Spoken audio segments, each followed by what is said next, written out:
आज मला अतिशय आनंद आहे की एक ऐतिहासिक पार्श्वभूमी असलेल्या डॉक्टर आंबेडकर कॉलेजच्या हीरक महोत्सवी समारोहामध्ये सम्मिलित होण्याची मला संधी मिळाली आणि हाही विलक्षण योगायोग आहे की या संपूर्ण दीक्षाभूमीच्या या कॉलेजच्या उभारणीत जडणघडणीमध्ये ज्यांचा अतिशय मोलाचा वाटा आहे ते माननीय दादासाहेब गवई यांचेच सुपुत्र भूषण गवई साहेब हे देशाचे सरन्यायाधीश म्हणून आज या ठिकाणी उपस्थित आहेत।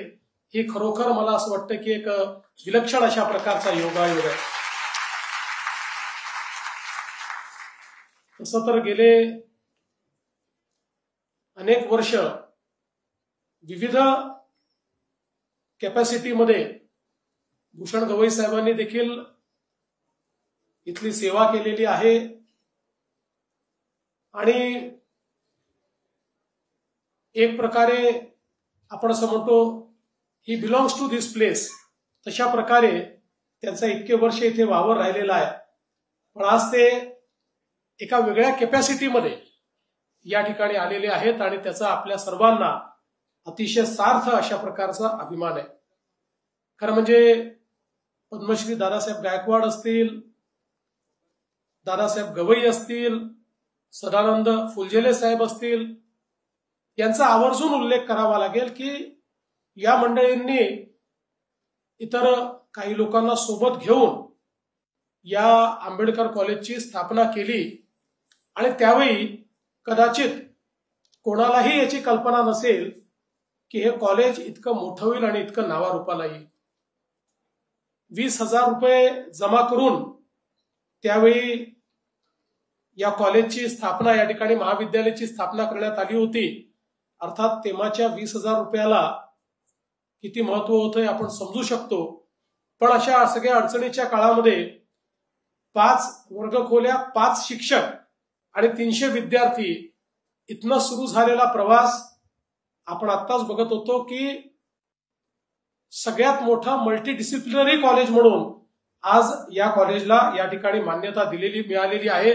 6,000हून अधिक विद्यार्थी, 50हून अधिक वर्गखोल्या, 40 पेक्षा जास्त प्राध्यापक आणि मोठ्या प्रमाणात कर्मचारी, असे एक मोठं कुटुंब आज ही या ठिकाणी सुरू झालेलं आहे।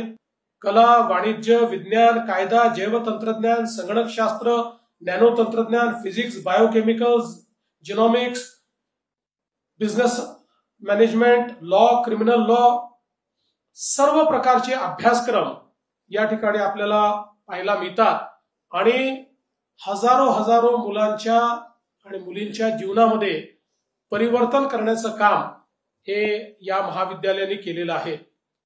या सगळ्या वाटचालीमध्ये doctor T K. Damodaran, doctor R. Krishnakumar या सगळ्यांचा अतिशय एक मला असं वाटतं मोलाचा वाटा याच्यामध्ये निश्चितपणे आहे।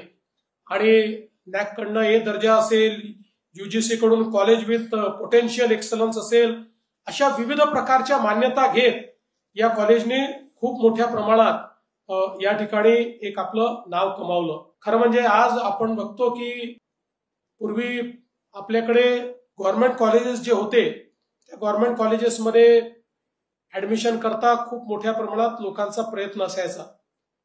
पण तदनंतर हळूहळू अशी वेळ आली की नागपूरमध्ये अनेक स्ट्रीममध्ये विद्यार्थ्यांचा पहिला प्रिफरन्स कुठे ऍडमिशन मिळाली पाहिजे तर ती डॉक्टर आंबेडकर कॉलेजला मिळाली पाहिजे, अशा प्रकारचा प्रिफरन्स हा त्या ठिकाणी खरं म्हणजे तयार झाला।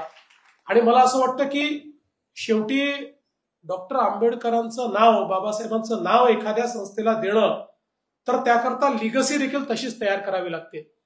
आपल्याला माहितीये की भारतरत्न डॉक्टर बाबासाहेब आंबेडकरांनी आपल्याला जे संविधान दिलं त्या संविधानाने या देशामध्ये समतेचं राज्य तयार करायला, संधीची समानता द्यायला आणि प्रत्येक व्यक्तीला स्वप्न बघण्याचा अधिकार आहे आणि त्याचं स्वप्न पूर्ण झालं पाहिजे अशा प्रकारची व्यवस्था या संविधानाने उभी करून दिली।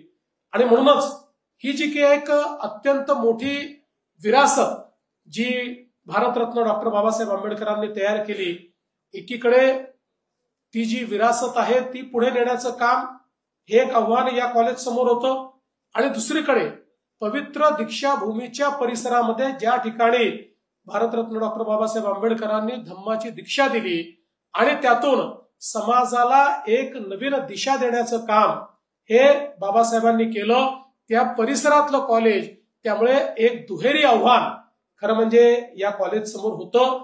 पण मला असं वाटतं की खऱ्या अर्थानं भारतरत्न डॉक्टर बाबासाहेब आंबेडकरांना जे अपेक्षित आहे अशा प्रकारचं शिक्षण, तशा प्रकारचा शैक्षणिक दर्जा या कॉलेजने निश्चितपणे मिळवला. आणि मगाशी प्रिन्सिपल मॅम सांगत होत्या की अनेक लोक जे या कॉलेजमध्ये शिकले त्यांच्या जनरेशन मधले ते पहिले शिकणारे होते किंवा त्यांच्या घरातले ते पहिले शिकणारे होते.